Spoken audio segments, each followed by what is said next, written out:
Welcome to Mokena's Front Porch, a Mokena history podcast with Matt Galick and me, Israel Smith.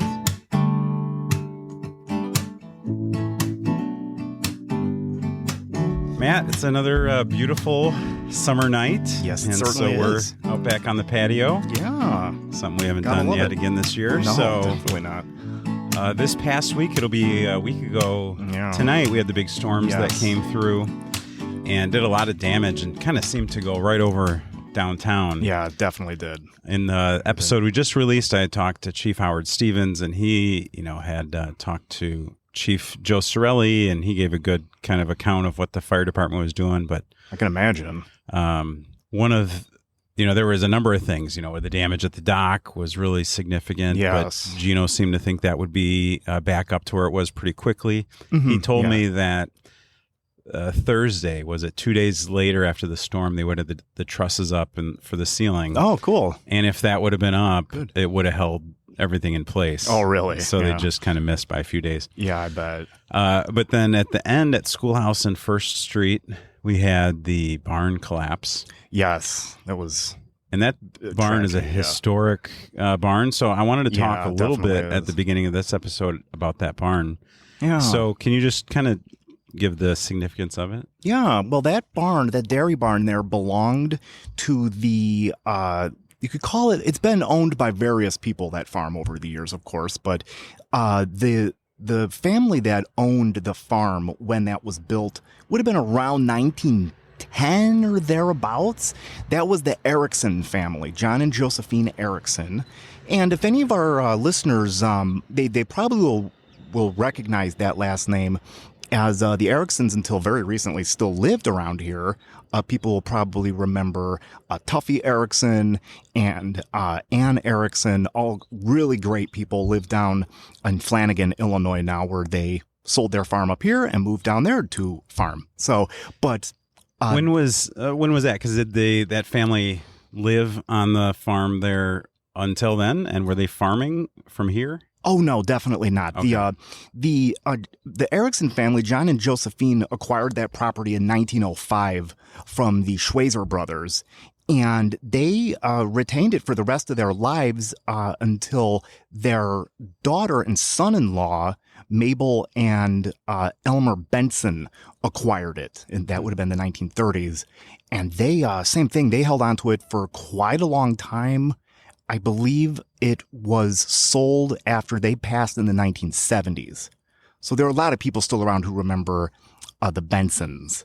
But the Ericksons were pretty unique in the history of Mokena in that they were a Swedish family in a mostly German town. They came to America in the 1880s. And I believe they were in Will County not too long after that, but they conducted Swedish religious services at their home, which still stands around 1910, 1911, and thereabouts for the handful of other Swedish people that were around in the area.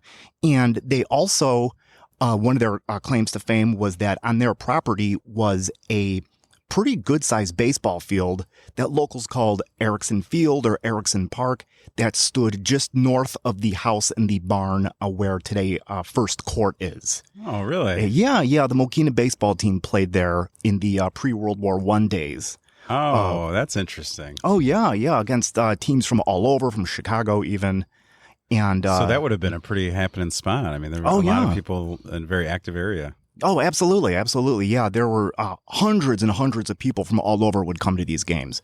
It was quite a big deal. So how long has it been since that's been an active farm? Let's see. I know that as of the 70s, it was still being farmed. And then I think, let's see, because it was a good-sized farm. It was about 108 or 9 acres at the peak, at least when the Ericksons owned it. And that property stretched to the south quite a ways and encompassed an area. See, I'm trying to envision plat maps in my head off and to the east a ways, I believe. I know that it was still being farmed in the 70s, though. And then a good portion of that was subdivided not too terribly much longer after that. Okay. But Yeah, I'm not Did it sure. go south of the tracks? Did that farm go south of the tracks, or was it all north? I believe it did. Yeah, it's been a while since I've looked at the actual dimensions of that farm. Once again, in old plat maps. But if I'm trying to envision it, I believe it did. Okay. Yeah. So how old do you think that barn was?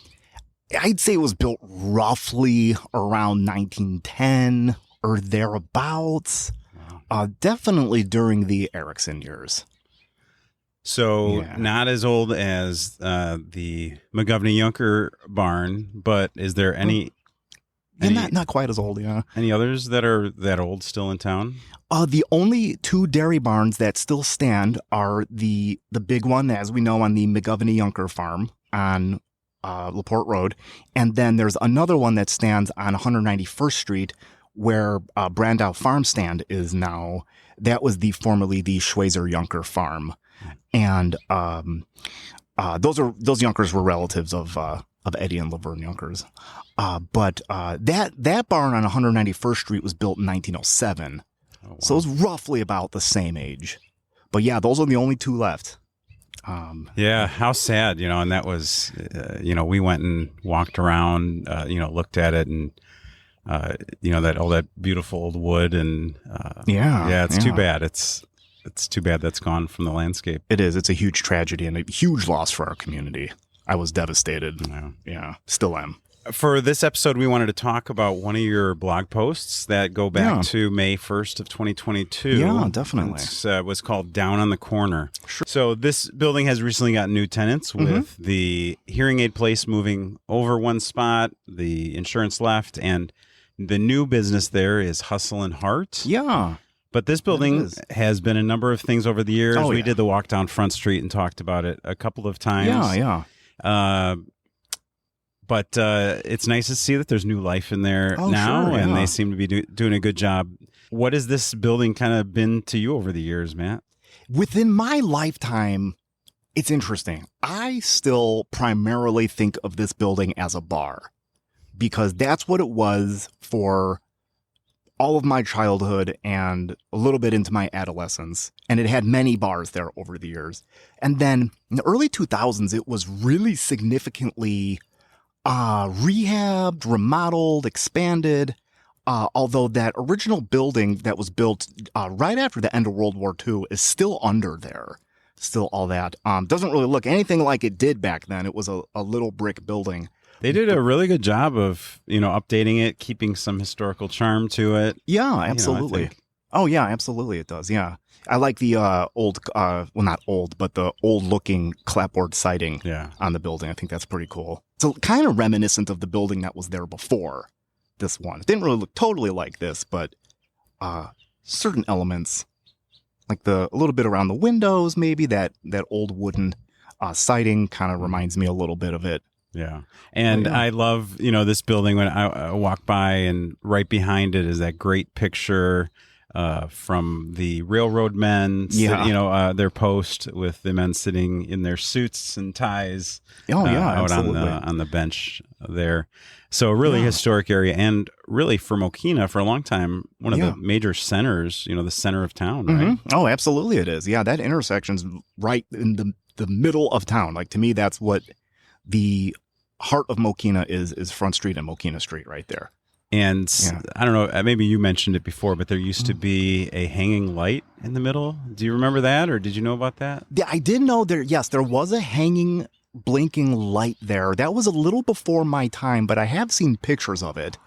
So I know it was there back in the 1960s or thereabouts. Somebody recently just said that, I can't remember offhand who it was, but I thought that was interesting. It's a real old towny kind of feel thing. Yeah. That's pretty cool. The light had moved by the time I came along. When I was growing up, when I was still pretty little, the blinking red stoplight was at Front Street and Wolf Road. Oh, okay. Long before there was a stoplight there. Yeah. And I think the village still owns that light. I have seen it since then. Yeah. Oh, that's cool. I think it's at the village garage. At least I hope they still have it. Yeah. Yeah. Wow. But yeah. Well, good. This article, you titled it Down on the Corner, again from Sunday, May 1st, 2022. And this is a little different, with the podcast more recently. We've been shifting to doing more videos and not as many of the audio only, which is, how we started. And really the first year and a half was strictly doing audio. So I thought still wanted to keep what we started with and sharing these stories. So with the video, we'll also make a video, obviously if you're watching this, but put some of the cool video and stuff from around town and some of the pictures, as always, that Matt included. So yeah, definitely. With that, Matt, let's hear Down in the Corner. It can be called the Times Square of Mokena. The intersection of Front and Mokena Streets is a place where countless town gatherings have been held. Everyone's been there. Countless village residents pass through the intersection daily. And indeed, during the much-vaunted Christmas Fest parade, the crowd is thickest here. In the not-too-distant past, movable letters would even be hung between opposite telephone poles here, heralding the coming of big events in the village's social calendar. Being such a prominent place in our community, it is naturally the site of no small amount of local history. A passerby's attention is easily drawn to the old two-story Italianate house on the northeast side of the crossing, the old Blazer building. Indeed, it's been covered in depth here. Nevertheless, looking across the street to the southeast corner, we have another place that is rich in history. Cutting through the fog of ages, it can be seen that this corner has been part of the village since its earliest days, being charted as part of founding father Allen Denny's first addition to Mokena in the first years of the 1850s. This lot, along with the few adjoining to the east, were spoken for at an early date by James Ducker, an Englishman who in 1853 established a general store in Mokena, it proudly counting itself as one of the first business enterprises in our newly born town. He came to prosper in our midst, and even though he moved his business to Joliet in 1874, the Ducker family still retained ownership of this property until just after the turn of the 20th century. Emerging through the blur of the past, a young man named Herman Jacobus is the first known entrepreneur to run a business on this corner. The earliest blip on the historic radar is an advertisement bearing the date September 4th, 1875, that appeared in an issue of the Mokena Advertiser that announced his opening a meat market here, purveyor of a general assortment of fresh and salt meats. Another insert from Jacobus appeared nearly a year later in the August 1st, 1876 issue of the same paper that further elaborated on his business, it talking of smoked ham, bacon, and summer sausage, while also promising cash paid for hides and tallow. Before opening his doors here, the Prussian-born Hermann Jacobus married Julia Scher, a member of a well-known local family, in November 1873 at the German United Evangelical St. John's Church, with whom he came to raise a family. Business hummed along here for Jacobus, and he found himself cited by the incipient Mokena Board of Health in the summer of 1883 for having excessive manure adjoining the hog pen near his slaughterhouse. Time has given us precious few details about life on this corner during the Hermann Jacobus tenure, and all signs indicate that he and his family packed up and left town at some juncture. Painting a vivid picture of 19th century existence in Mokena is fraught with hurdles due to a lack of comprehensive records and thorough journalistic coverage, and as such, the hazy early half of the history of this corner has left us with a mostly empty void until April 25th, 1892, when a disastrous fire, the scourge of our forefathers, struck the site. At the time, the building on the property housed the meat market of a Mr. Kennedy, and in reporting the blaze, the Joliet Weekly News bluntly stated that the fire was a really bad thing for the village. Having started between 3 and 4 a.m., the conflagration began in the one-story property on the corner, and not only was it totally destroyed, but the flames jumped to a 2-story frame building to the east, gutting it as well. The news described how the whole town was quickly aroused, and that Mokena's hand engine and a bucket brigade valiantly fought the fires and were able to save the rest of the village. No one ever got to the bottom of what caused the fire, as was so often the case in those days, but most townfolk figured it must have been the work of an ember from the funnel of a coal-fed locomotive. The loss of both buildings was heavy, and both were considered old landmarks at the time. The now vacant corner lot became something of a headache to the village dads, who in December 1894 notified Jeanette Ducker at her Joliet home that the hole where the building stood needed to be filled in or at least fenced off. The turn of the 20th century is remembered as a dark time in the annals of Mokena's past. Various economical factors, such as the calamitous Panic of 1893, the worst financial crisis in our country's history up to that point, had caused an exodus of local businesses and people, with a meager 281 residents being counted within the village gates in 1900. A rebound slowly took hold, beginning first in 1907 with the construction of Bowman Dairy's milk bottling plant on today's Wolf Road, along with the opening of Mokena State Bank 2 years later. An integral part of this bounce back was Dr. John J. Cody, who overturned a new leaf in the life of this corner in March 1911 when he had a cozy one-story building constructed on it. Measuring in at 16 by 32 feet, it contained the doctor's office and a drugstore. So, Matt, in your blog post here, you share this picture, and it shows, so it's a southwest-facing picture of Mokena and Front Street. Yeah. So this kind of blank, where the sidewalk corners are, is where the building we're talking about sits today, right? Exactly. And we'd be kind of looking towards where the depot is. Exactly, yeah. Well, the modern depot on the opposite side of the tracks. Exactly, yeah. The modern depot is just on the other side of the tracks, and those houses in the background are still on McGovney Street. Yeah. So that's McGovney Street in the background. And you see the wooden sidewalks and the mud streets. Yeah, it's a pretty cool shot. I definitely wanted to use it in this one. Very cool. Old locomotive is really cool, too. Yeah. Yeah. All right, very neat. Love it. 37-year-old physician late of Iowa, Dr. Cody studied medicine at the Chicago College of Physicians and Surgeons, and upon his graduation in 1907, settled in Mokena. He was a medicine man of the old school and made house calls to his patients by horse and buggy, which he often rented from the livery stable of Henry Stillwagon, further up Front Street. A reminiscence written years later said that snowstorms, rain, or blazing heat did not stop Dr. Cody when the sick needed his aid. In the days after New Year's 1910, he was so busy with measles cases that he couldn't even stop to eat.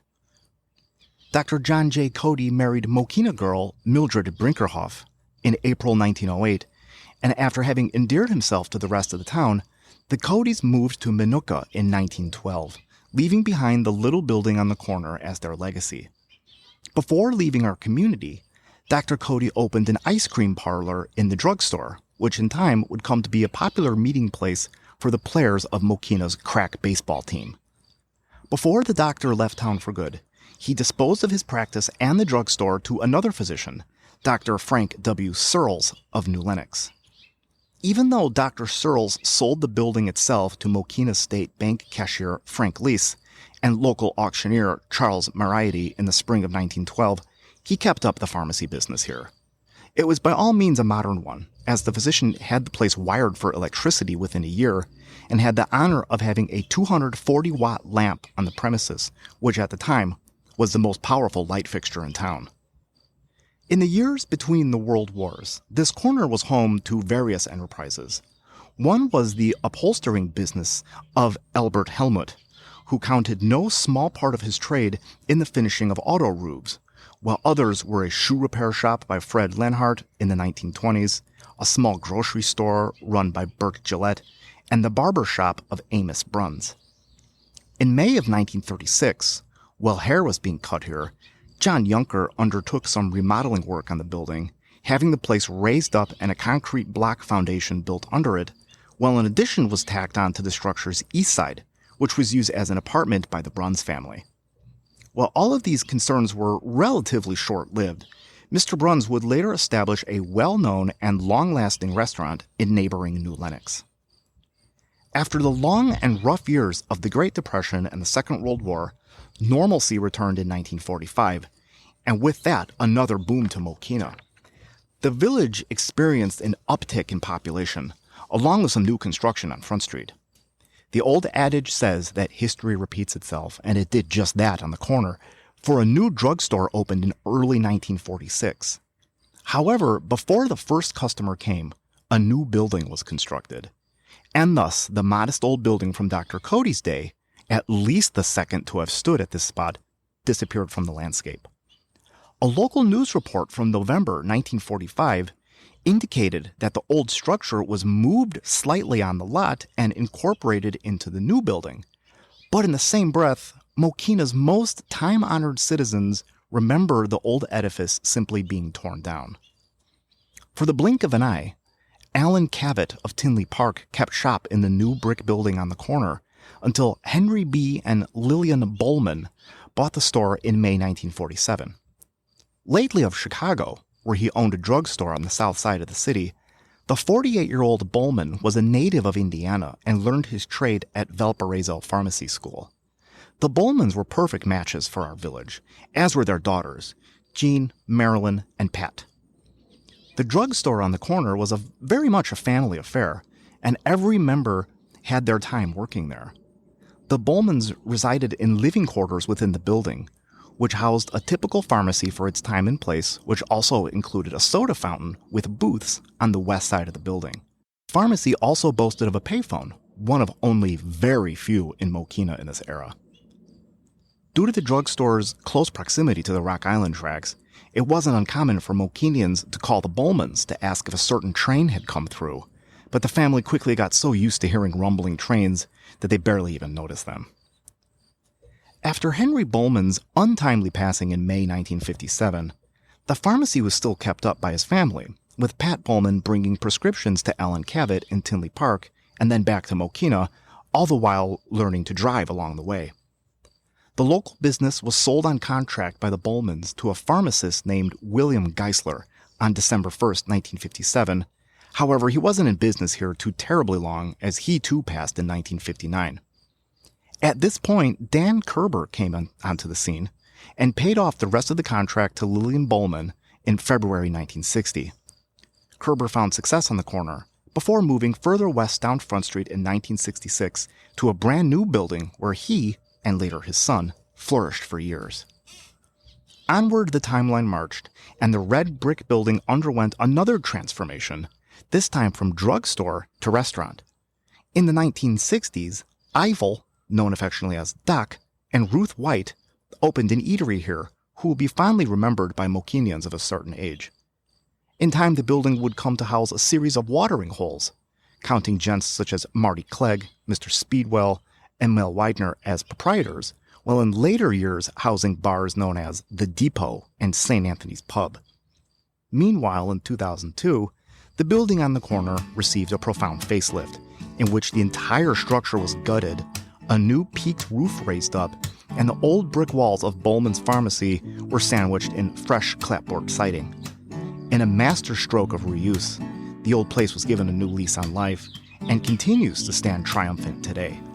Time has gifted modern Mokenians with 145 years of history here, and as the tides of time pass us by, we'll have 145 more. Yeah, wow, that's a really interesting article and gives a lot of insight to a very important corner in town that's seen a number of businesses and business owners pass through. Oh, absolutely. Over the years. Tons of history there. Oh, yeah, totally. Yeah. Well, that's great. And hopefully there's, as you said, another long history of businesses there as well. I hope so.